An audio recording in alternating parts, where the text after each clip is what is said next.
estar contigo. No hay otro lugar que me llene.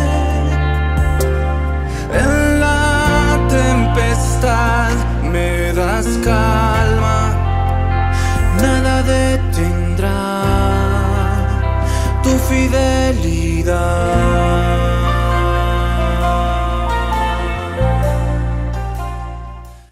Muy buenos días, hermanos, les saludo en el nombre de Jesús. Le habla el pastor Jorge Arroyo Celada y hoy día estamos con nuestro TCD del día viernes. Hoy vamos a estar tocando el tema atemorizados por el gigante Goliat. Vamos a orar, vamos a dar gracias a Dios antes de empezar nuestra lectura bíblica. Padre, te damos gracias en esta mañana por este tiempo que tú nos das, por el privilegio que nos permites exponernos a esta escritura y por medio de ella, Señor, transformar y equipar cada área de nuestra vida para la gloria y alabanza de tu nombre. En Cristo Jesús te damos gracias. Amén y amén. Muy bien, nuestra devocional de esta mañana está en el libro de Primera de Samuel, capítulo 17, y vamos a tocar los versículos del 1 al 11. Voy a leerlo en la versión traducción viviente. La palabra de Dios dice así: Los filisteos reunieron su ejército para la batalla y acamparon en Etes Damín, que queda entre Soco en Judá y Aseca. Saúl respondió reuniendo a las tropas israelitas cerca del valle de Ela, de modo que los filisteos y los israelitas quedaron frente a frente en montes opuestos, separados por el valle. Luego Goliat, un campeón filisteo de Gab, salió entre las filas de los filisteos para enfrentarse a las fuerzas de Israel. Medía casi 3 metros de altura, llevaba un casco de bronce y su cota de malla hecha de bronce pesaba 57 kilos. También tenía puestos protectores de bronce en las piernas y llevaba una jabalina de bronce sobre el hombro. El asta de su lanza era tan pesada y gruesa como un rodillo de telar, con una punta de hierro que pesaba casi 7 kilos. Su escudero iba delante de él.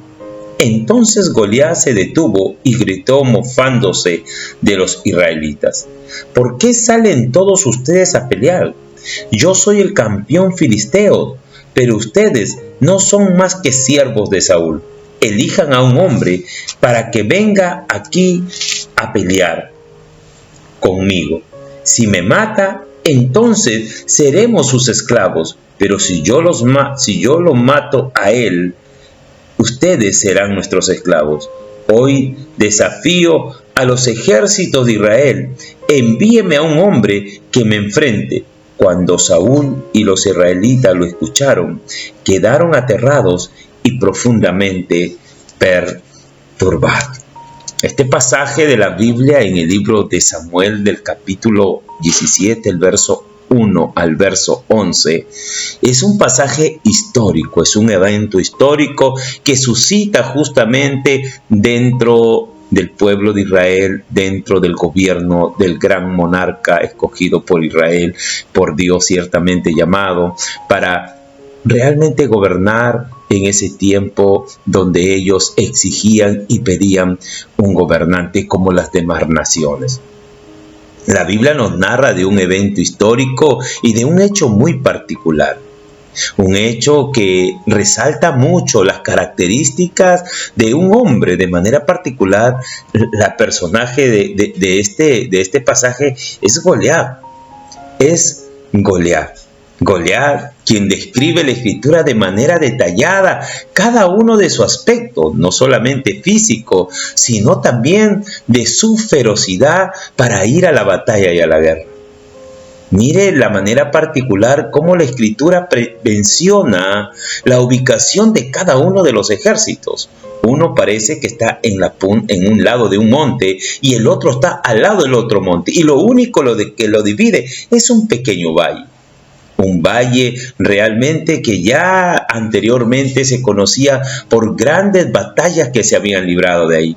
Muchos hablan, los historiadores, de que ese valle era un valle muy sangriento, batallas sangrientas se habían llevado en ese lugar. Así que cuenta la historia que en medio de entre el pueblo de Israel y los filisteos aparece un hombre en medio de ellos llamado Goliat. Este hombre, ciertamente con características realmente que llama la atención por su estatura y por su fuerza y a la misma vez por su coraje y por su valentía.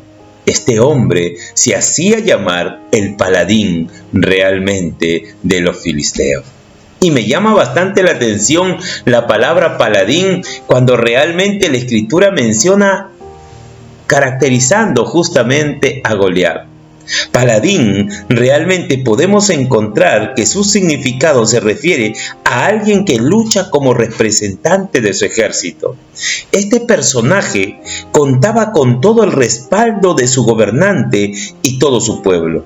Este hombre es reconocido por su valor y su voluntariedad en la batalla. Su mayor marca eran sus hazañas en la batalla, las cuales testificaban que era un poderoso guerrero. Su mayor arma de este paladín es el de infundir temor, por eso que en lugar de ser un enfrentamiento bélico, se convirtió en un enfrentamiento de guerra de palabras e imágenes. Goliat logró su objetivo y logró exhibir todo ese equipo de batalla. Hizo que todo el ejército israelita, incluyendo su propio gobernante, se turbara y se llenara de temor. Este pasaje que acabamos de leer, versículo 1, capítulo 17, al versículo 11, nos habla del encuentro de dos ejércitos en posición de batalla y un personaje que asume la representatividad de toda la nación para pelear contra un representante del mismo gobernante de su pueblo enemigo.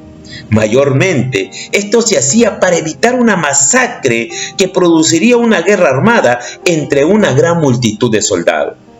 Mis hermanos, este pasaje tiene la particularidad de no solamente presentarnos a este personaje, presentarnos su actitud y realmente el poder que éste tenía para realmente quitar toda esperanza, turbar y llenar de temor el corazón del pueblo enemigo. Este pasaje tiene la particularidad de detallar el aspecto y el armamento de Goliat y cómo con sus palabras y su aspecto impactante desmoralizó y turbó a una nación, incluyendo al encargado de velar y proteger a toda su nación. Yo quiero que analicen bien este pasaje, porque la Biblia nos menciona que Goliat dejó en descubierto una vez más la ingenuidad y la necedad de depositar sus vidas en las manos de un gobernante terrenal y haber abandonado al mejor refugio y guarda de su pueblo, que era Dios. ¿Cómo Goliat usa justamente la estrategia del temor para llevar a cabo justamente su plan de derrotar al pueblo de Israel? ¿Cuál es el propósito de Goliat realmente, de la vida de Goliat en este caso específico?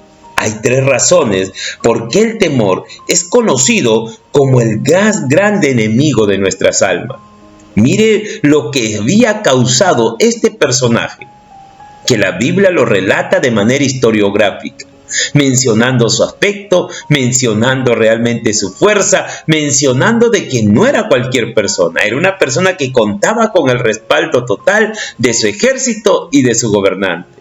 Recuerde que esta persona siempre iba y tomaba la representatividad de una nación para pelear con otro enemigo con el propósito de evitar las muertes y el derramamiento de sangre o la masacre que se llevaba después de cada batalla.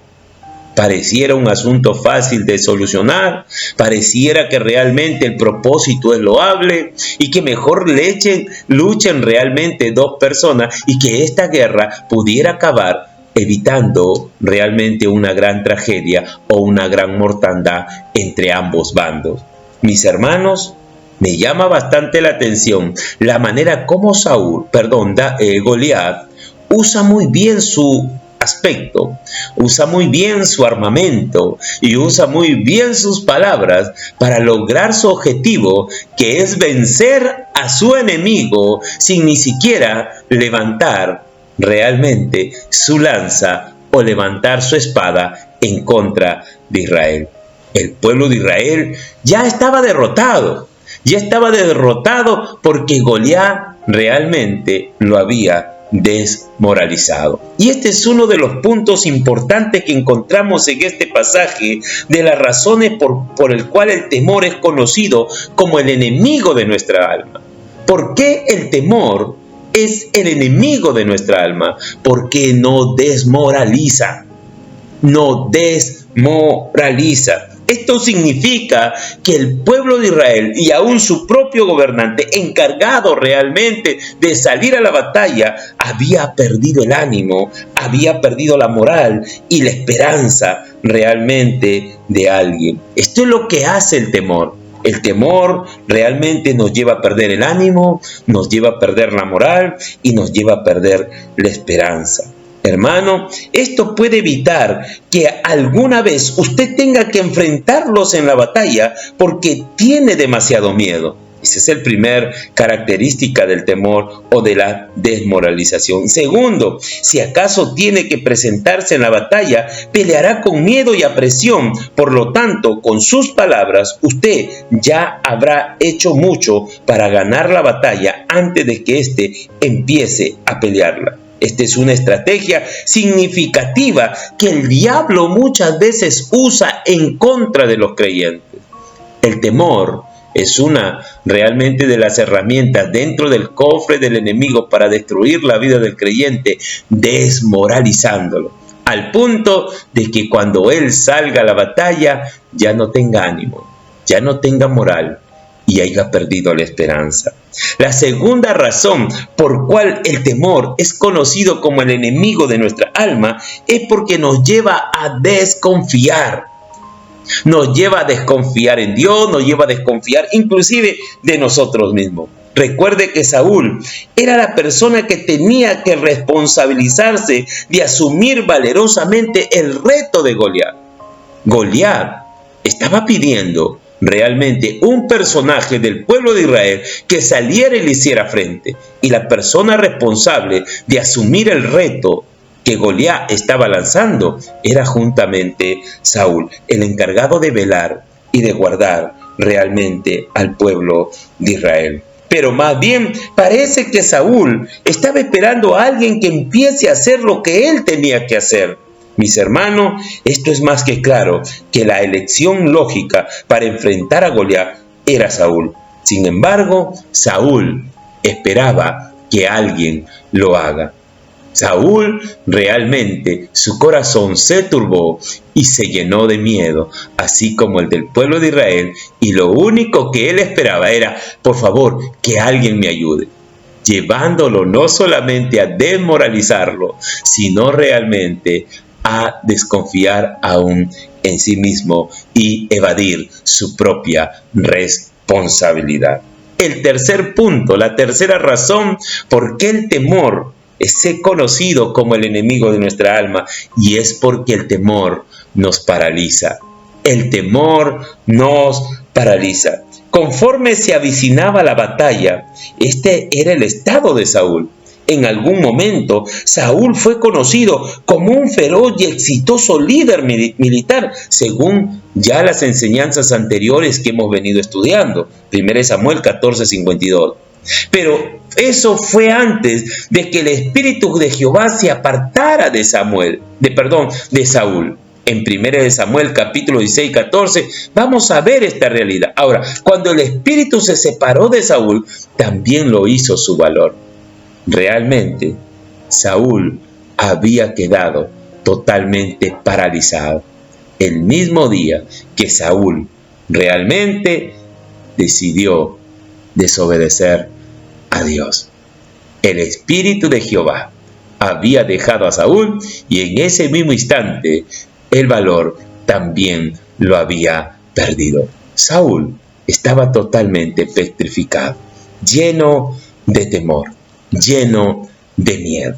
Mis hermanos, realmente hay personas que aún mantienen atemorizados por el gigante Goliat. El gigante Goliat es justamente cualquier cosa en nuestra vida que nos lleve a nosotros a perder la moral, a desmoralizarnos, que nos lleve a desconfiar en Dios y en nosotros mismos, y que por último nos llegue a paralizar sin tomar acciones ante las circunstancias o experiencias de nuestra vida. Quiero concluir realmente en esta mañana diciéndote, por mucho tiempo el paladín del diablo fue la muerte. Por mucho tiempo el paladín del diablo fue la muerte. Él era el que iba en representación del enemigo para producir temor a la vida de la naturaleza humana. Pero gracias a Dios que Él hizo que Cristo sea nuestro paladín, que con su muerte destruyó el dominio que tenía el diablo sobre la muerte, según Hebreos 2:14, que dice, debido a que los hijos de Dios son seres humanos, hechos de carne y sangre, el Hijo también se hizo de carne y sangre, pues solo como ser humano podía morir y solo mediante la muerte podía quebrantar el poder del diablo, quien tenía el poder sobre la muerte. Si ciertamente para el diablo su paladín es el temor, para nosotros nuestro paladín es Jesucristo, que venció la muerte, el poder y el dominio que traía sobre nuestro corazón, realmente para que usted y yo no continuáramos realmente hacia adelante con confianza y con fe en Dios. Recuerde realmente las palabras del apóstol Pablo a Timoteo. Dios no nos ha dado un espíritu de cobardía o de temor. Él nos ha dado un espíritu de poder, de amor y de dominio propio. Cuando los creyentes realmente somos morada del Espíritu Santo, mis hermanos, el valor, realmente la tenacidad, la valerosidad, realmente siempre hará y marcará la diferencia. No tienes por qué realmente permitir que el temor de los gigantes de la vida te paralicen, te lleven a desconfiar en Dios y de ti mismo, y mi hermano, te lleguen a paralizar en la vida. Levántate en fe, levántate confiando en el Señor. Recuerda que si el diablo tiene su paladín, que es la muerte, para traer temor, miedo, angustia, depresión en tu vida, no olvides, Dios hizo a Cristo nuestro paladín, que con su muerte nos quitó el dominio del temor de la muerte que había sobre nuestra vida. Que Dios te bendiga en esta mañana y que el Señor siga enriqueciendo tu vida, infundiendo cada día valor y poder y dominio propio para seguir adelante en plena certidumbre y confianza en aquel que dio su vida en la cruz del Calvario, para que tú y yo podamos vivir de victoria en victoria. Padre, gracias en esta mañana, gracias por tu gran amor, gracias Señor, porque esta historia ciertamente ubicada en el libro de 1 Samuel 17 tiene grandes implicancias para nuestra vida hoy, principios importantes que nos ayudan a poder reconocer lo que el temor busca, sus propósitos y sus fines. Pero te damos gracias Señor, porque la estrategia del enemigo, aún Dios, sus planes han sido develados por medio de la Escritura para que nosotros, capítulos y versículos más adelante, aprendamos cómo vencer a Goliat. Gracias Señor, porque contigo somos más que vencedores. Y si el diablo tiene su paladín, que es el temor, nosotros tenemos a Cristo como nuestro paladín, nuestro representante, quien no ha perdido ninguna batalla y que en Él hemos sido hechos más que vencedores. Gracias Señor, en el nombre de Jesús. Amén, amén y amén. Que Dios te bendiga, que el Señor te guarde, que el Señor siga enriqueciendo tu vida. Conmigo será hasta otra oportunidad. Muchas bendiciones. Hasta luego. estar contigo. No hay